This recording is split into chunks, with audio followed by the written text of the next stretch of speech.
गांव के प्रधान के सामने डीएम मैडम गई भेष बदलकर। फिर जो हुआ उसने सबको हिला दिया। नमस्कार दोस्तों, मैं हूं विवेक वर्मा और वर्मा स्टोरीज में आपका हृदय से स्वागत है। सत्ता का नशा जब किसी के सिर चढ़ जाता है तो उसे फरीब के आंसू और उसकी बेबसी दिखाई देना बंद हो जाती है। हमारे देश में लोकतंत्र की सबसे छोटी कड़ी है ग्राम पंचायत, जहां का मुखिया यानी प्रधान गांव के विकास के लिए चुना जाता है। लेकिन क्या हो जब वही रक्षक भक्षक बन जाए? जब सरकारी तिजोरी का पैसा विकास के काम आने के बजाय प्रधान की विलासिता और उसके अहंकार की भेंट चढ़ जाए। आज की यह कहानी एक ऐसी ही जांबाज महिला अधिकारी की है, जिसने एक मामूली मजदूर बनकर भ्रष्टाचार के उस गढ़ में कदम रखा जहां कानून भी जाने से कतराता था। आज की यह कहानी न केवल आपको रोमांचित करेगी, बल्कि यह भी सिखाएगी कि सच्चाई की एक आवाज बड़े से बड़े सिंहासन को हिला सकती है। तो अपनी आंखें बंद कीजिए, मेरी आवाज के साथ जुड़िए और इस अद्भुत यात्रा पर मेरे साथ चलिए। यह कहानी है रतनपुर नाम के एक बड़े गांव की। रतनपुर गांव कहने को तो कागजों पर बहुत विकसित था, लेकिन असलियत में वहां की गलियां कीचड़ से भरी थीं और फरीबों की झोपड़ियां गिर रही थीं। इस गांव का प्रधान था गजराज सिंह। गजराज सिंह का नाम सुनते ही गांव वालों के चेहरे का रंग उड़ जाता था। वह सिर्फ प्रधान नहीं, बल्कि उस इलाके का बेताज बादशाह था। उसके पास बड़ी-बड़ी गाड़ियां थीं, मखमली बिस्तर थे और दर्जनों लठैत उसके इशारे पर किसी की भी हड्डियां तोड़ने के लिए तैयार रहते थे। गजराज सिंह ने पिछले 5 सालों में सरकार से आए करोड़ों रुपयों का गबन किया था। जो शौचालय कागजों पर बन चुके थे, उनका अस्तित्व जमीन पर कहीं नहीं था। जो सड़कें पक्की दिखाई गई थीं, उनमें आज भी धूल उड़ती थी। उसी गांव में सुमित्रा देवी नाम की एक 80 साल की बेसहारा विधवा रहती थी। सुमित्रा का एक ही बेटा था जो सरहद पर शहीद हो गया था।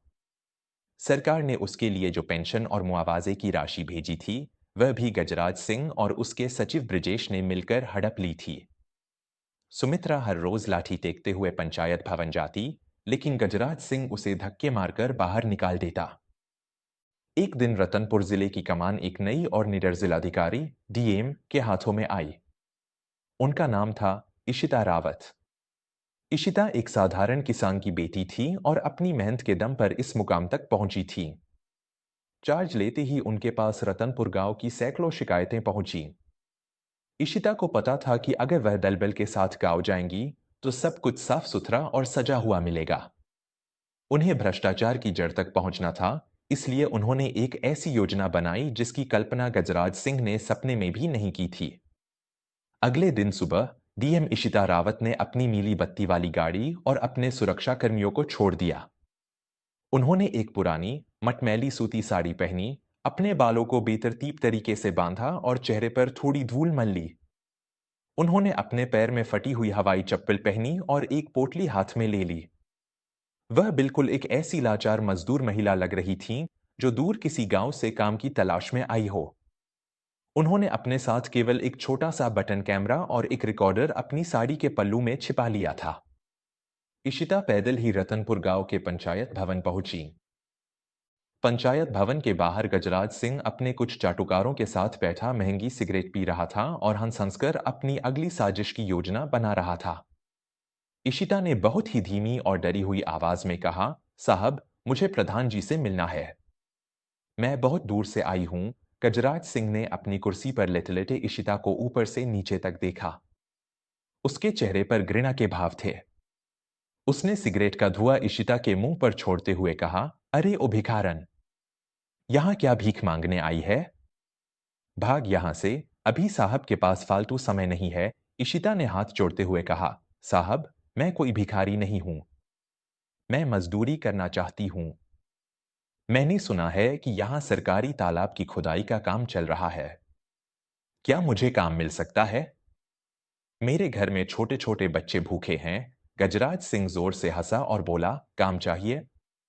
काम तो तब मिलेगा जब तू मेरा नियम मानेगी। यहां जो भी मजदूरी मिलती है, उसका आधा हिस्सा तुझे मुझे देना पड़ेगा। और कागजों पर तुझे दस्तखत पूरे पैसों के करने होंगे। मंजूर है? इशिता ने मासूमियत से पूछा, लेकिन साहब, यह तो गलत है। सरकार तो पूरे पैसे देती है ना? पास बैठे सचिव ब्रिजेश ने मेज पर हाथ मारते हुए कहा, ए औरत, ज्यादा कानून मत झाड़। यहां सरकार हम हैं। तुझे काम चाहिए तो हाँ बोल, वरना अपनी ये शक्ल लेकर यहां से दफा हो जा। और सुन, अगर तूने सुमित्रा बुढ़िया की तरह शोर मचाया तो तेरा भी वही हाल करेंगे जो उसके बेटे के कागजों का किया है। इशिता का खून अंदर ही अंदर खौल रहा था। उसने देखा कि कैसे ये लोग सरेआम गरीबों का हक मार रहे थे। इशिता ने अपनी पोटली से कुछ पुराने कागज निकाले और कहा, साहब, मैं सुमित्रा चाची की ही रिश्तेदार हूं।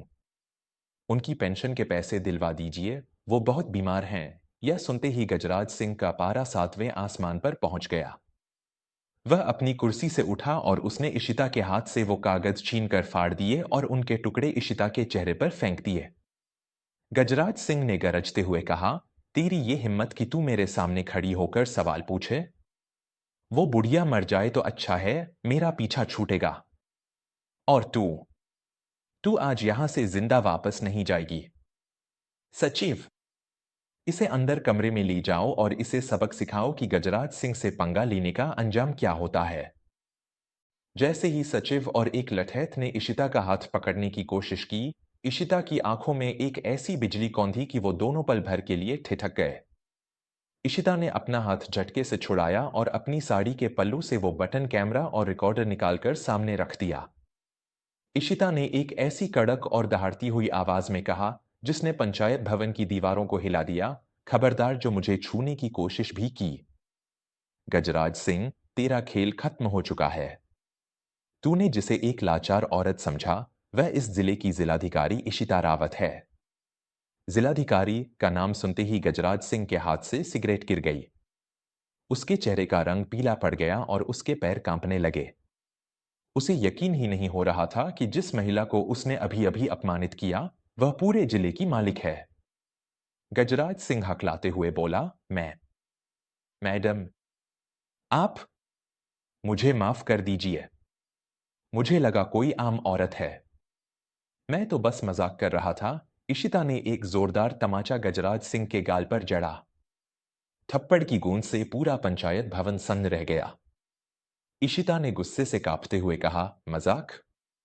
एक शहीद की मां का हक मारना मजाक है? फरीबों की मजदूरी खाना मजाक है? तूने आज एक डीएम को थप्पड़ नहीं मारा है, बल्कि इस गांव के हर उस इंसान की उम्मीद को कुचला है जो तुझे अपना रक्षक मानती थी। तेरी ये जो गुंडागर्दी है ना, इसे आज मैं इसी कीचड़ में दफन कर दूंगी। इशिता ने तुरंत अपनी जेब से वायरलेस सेट निकाला और आदेश दिया, एसपी साहब, ऑपरेशन क्लेम शुरू कीजिए। पूरी फोर्स के साथ रतनपुर पंचायत भवन पहुंचिए। मुझे यहां एक एक भ्रष्ट अधिकारी और ये अपराधी प्रधान हथकड़ियों में चाहिए। महज 10 मिनट के भीतर ही पूरे गांव में पुलिस की गाड़ियों के सायरन गूंजने लगे। एसपी विक्रम सिंह के नेतृत्व में पुलिस की भारी टुकड़ी वहां पहुंची। गांव वाले भी अपने घरों से बाहर निकल आए। उन्होंने देखा कि उनकी डीएम साहिबा ने उस अत्याचारी प्रधान की कॉलर पकड़ रखी थी। इशिता ने गांव वालों के सामने ही गजराज सिंह और सचिव ब्रिजेश की काली करतूतों का कच्चा चिट्ठा खोल दिया। उन्होंने वो रिकॉर्डिंग सुनाई जिसमें गजराज सिंह सरेआम रिश्वत और कमीशन की बात कर रहा था। इशिता ने एसपी से कहा, विक्रम जी, इन दोनों को अभी इसी वक्त गिरफ्तार कीजिए। इनके घर और दफ्तर की तलाशी ली जाए। मुझे यकीन है कि वहां सरकारी धन की लूट का सारा सबूत मिल जाएगा। और हाँ, सुमित्रा चाची की पेंशन और मुआवजे की फाइल अभी इसी वक्त मेरे सामने लाई जाए। पुलिस ने गजराज सिंह और उसके गुंडों को घसीटते हुए गाड़ियों में भर दिया। जिस प्रधान के सामने लोग नजर उठाने से डरते थे, आज वही प्रधान भीगी बिल्ली बना गिड़गिड़ा रहा था। गांव वालों ने जब अपनी आंखों से यह नजारा देखा, तो उनकी आंखों में खुशी के आंसू आ गए। पूरा गांव डीएम साहिबा जिंदाबाद के नारों से गूंज उठा। इशिता खुद सुमित्रा चाची की झोपड़ी में गईं। उन्होंने चाची के पैर छुए और उन्हें उनके हक के पैसे और पेंशन के कागजात सौंपे। इशिता ने वादा किया कि अगले 1 महीने के भीतर गांव की हर गली पक्की होगी और हर फरीब के घर में शौचालय होगा। इशिता ने जाते जाते गांव वालों से एक बहुत ही महत्वपूर्ण बात कही, जो हम सबको याद रखनी चाहिए। उन्होंने कहा, दोस्तों, सरकार आपके लिए योजनाएं भेजती है, पैसा भेजती है, लेकिन उस पैसे की रक्षा करना आपकी भी जिम्मेदारी है। जब तक आप अन्याय के खिलाफ चुप रहेंगे, तब तक गजराज जैसे लोग पैदा होते रहेंगे। अपनी आवाज उठाइए, अपने हक के लिए लड़िए। याद रखिए, ये कुर्सी जनता की सेवा के लिए है, उन पर हुकूमत करने के लिए नहीं। दोस्तों, आज की यह कहानी हमें सिखाती है कि पद और ताकत का असली मतलब दूसरों की सेवा करना है, न कि अहंकार में डूबकर दूसरों का शोषण करना।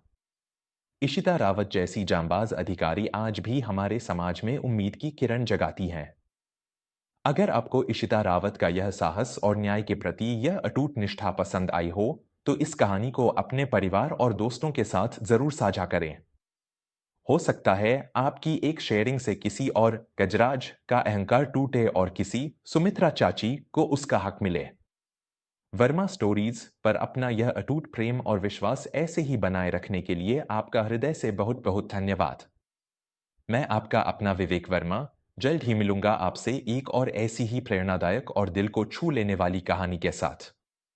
तब तक के लिए सच का साथ दें, गरीबों का सम्मान करें और हमेशा खुश रहें। नमस्कार।